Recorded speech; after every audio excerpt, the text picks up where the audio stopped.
کو براہ راست لیے چلتے ہیں۔ وزیر اعظم پاکستان شہباز شریف سیرت النبی کانفرنس میں خطاب کر رہے ہیں۔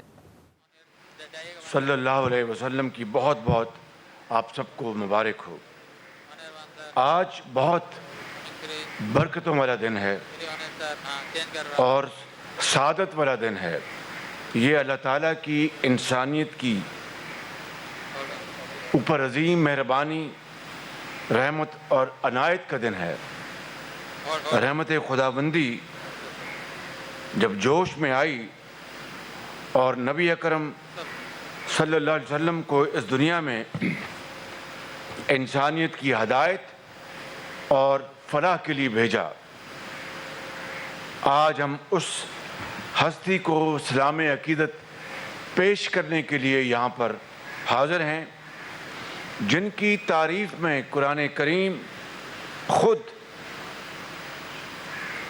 اللہ تعالیٰ فرماتے ہیں، بے شک اللہ تعالیٰ اور اس کے فرشتے آپ صلی اللہ علیہ وسلم پر درود و سلام بھیجتے ہیں۔ تو اے لوگو جو ایمان لائے ہو، تم بھی نبی کریم صلی اللہ علیہ وسلم پر درود و سلام بھیجو۔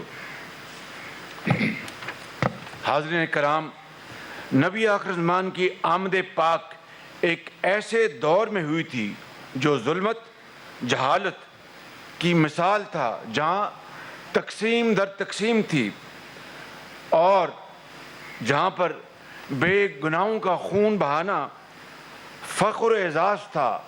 انسانیت غلامی کی زنجیر میں جکڑی ہوئی تھی۔ خواتین غلاموں کو مال مویشی اور ذاتی جاگیر سمجھا جاتا تھا۔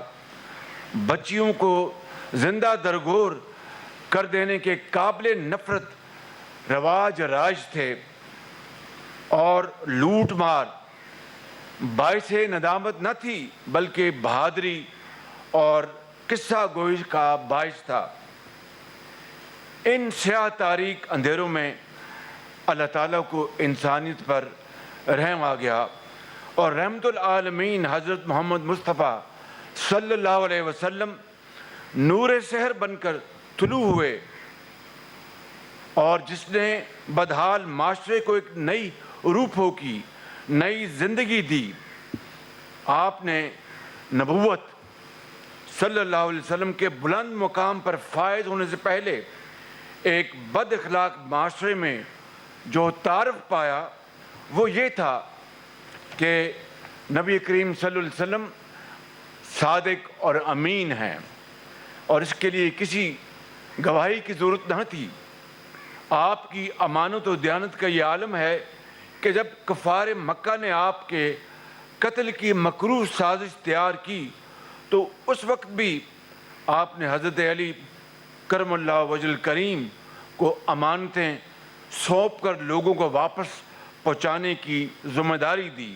سبحان اللہ!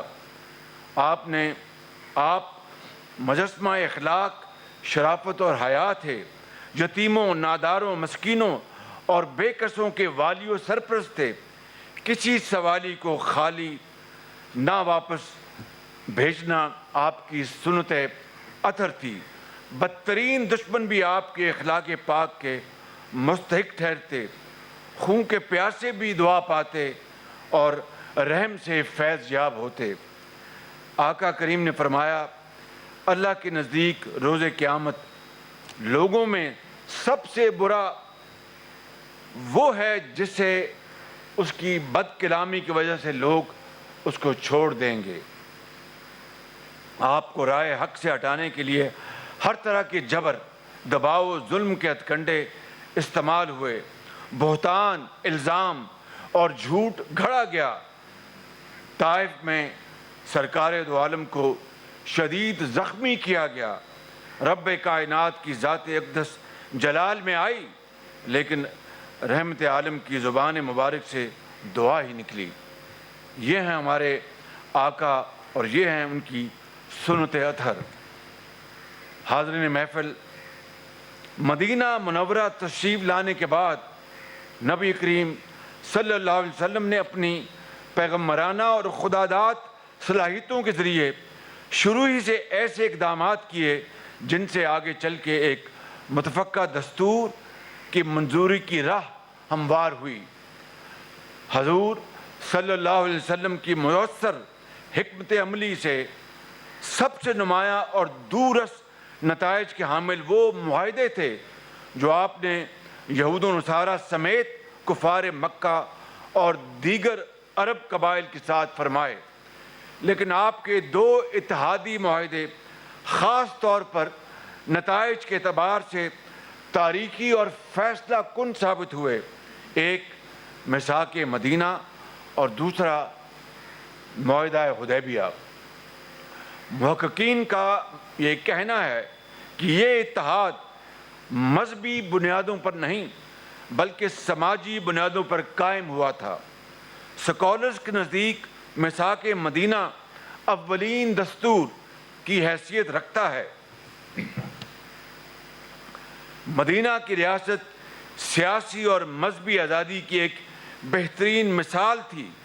مذہبی آزادی میں یہ بھی شامل تھا کہ کسی غیر مسلم کو جبراً مسلمان نہیں بنایا جائے گا، انہیں بلا وجہ تنگ نہیں کیا جائے گا، ان کی املاک کو نقصان نہیں پہنچایا جائے گا، ان کے جان و مال کی بھرپور حفاظت کی جائے گی اور فتنہ اور فساد کو قوت کے ساتھ ختم کیا جائے گا۔ حاضرین کرام، مدینہ منورہ میں انصار مدینہ نے مہاجرین مکہ کے صرف دکھ ہی نہیں بانٹے بلکہ اپنی جائیداد اور مال بھی بانٹا۔ یہ عظیم جذبہ آقا محترم کی قیادت، بے مثال عظیم قیادت اور تربیت کا نتیجہ تھا۔ ریاست مدینہ میں ناداروں، بے کسوں، یتیموں، بیواؤں کی سرپرستی کی جاتی، انہیں خوراک مہیا کی جاتی، ان کے مسائل کے حل کے لیے اسباب مہیا کیے جاتے، رات کو کوئی بھوکا نہیں سوتا تھا۔ یہ تھی فلاحی ریاست۔ آپ صلی اللہ علیہ وسلم کا یہی کردار ہے کہ جسے دیکھ کر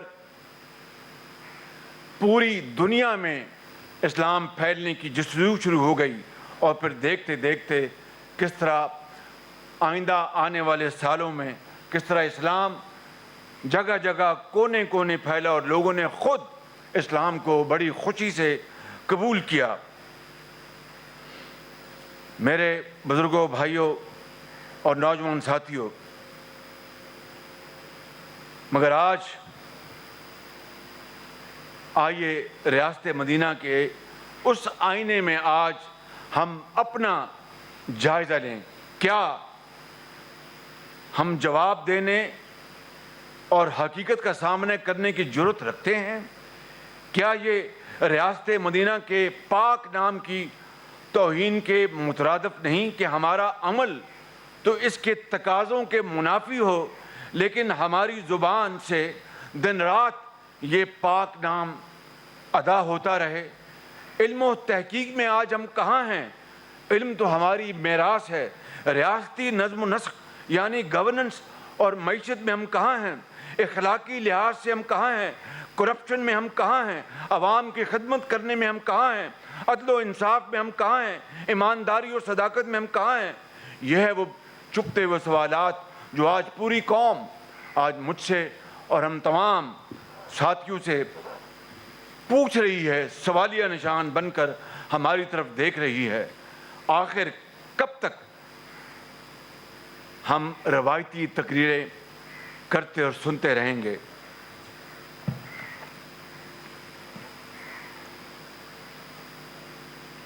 میں بڑے ادب سے یہ آج یہاں پر ان عظیم علماء کی خدمت میں، جن کی جوتیوں میں بیٹھنا میں اپنی سعادت سمجھتا ہوں، یہ عرض کرنا چاہوں گا کہ مثال ریاست مدینہ کی، لیکن عام شہری تو دور، عدالت اور جج کو بھی ہم جواب دینے پر تیار نہ ہوں۔ کوئی حساب مانگ لے تو اس پر رقیق حملے کریں۔ کیا عدل و انصاف کے تقاضے آج وہی ہیں جو ریاست مدینہ میں تھے؟ کیا طاقت اور کمزور واقعی قانون کے نیچے ہیں؟ ریاست مدینہ میں قانون کے سامنے سب برابر تھے۔ کیا ہمارے معاشرے میں عدل کے سامنے سب برابر ہیں؟ بہتان، جھوٹ اور تہمتیں لگا کر مخالفین کو ناحق قید خانوں میں ڈال دیا جائے، کیا یہ طرز عمل ریاست مدینہ کے کسی ماننے والے کا ہو سکتا ہے؟ قوم کے اتحاد کو پارا پارا، معاشرتی تانے بانے کو ادھیڑ کر رکھ دیں اور باتیں ریاست مدینہ کی۔ آج مخالفین کے لیے ایسے ایسے الفاظ بولے جاتے ہیں کہ عقل ورتائے حیرت میں رہ جاتی ہے۔ آج 3 کروڑ 30 لاکھ سیلاب متاثرین تباہی و بربادی کی خاموش تصویر بنے ہوئے ہیں۔ کیا ہمارا جذبہ اور اثار انصار مدینہ والا ہے؟ آج بھی بعض لوگ سیلاب زدگان کو اپنے گھروں میں آباد کاری سے زیادہ انہیں اپنی سیاست پیاری ہے۔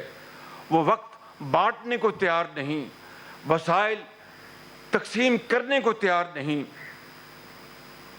میرا گھر تو ریگولرائز ہو جائے اور دیگر گھر گرا دیے جائیں، کیا یہ ریاست مدینہ میں ممکن تھا؟ بیت المال یا توشہ خانہ ذاتی کمائی کا ذریعہ بن جائے، کیا ریاست مدینہ میں اس کا تصور تھا؟ دستور کو نہ ماننے، قانون کو نہ مانے، عدالت کو نہ مانے، کیا ریاست مدینہ میں اس کا تصور ہو سکتا تھا؟ حاضرین محفل، ریاست مدینہ نے لوگوں کے معاشی بوجھ ختم کیے۔ یہی وجہ تھی کہ زکوٰۃ دینے والے تو موجود تھے لیکن زکوٰۃ لینے والا ملتا نہیں تھا۔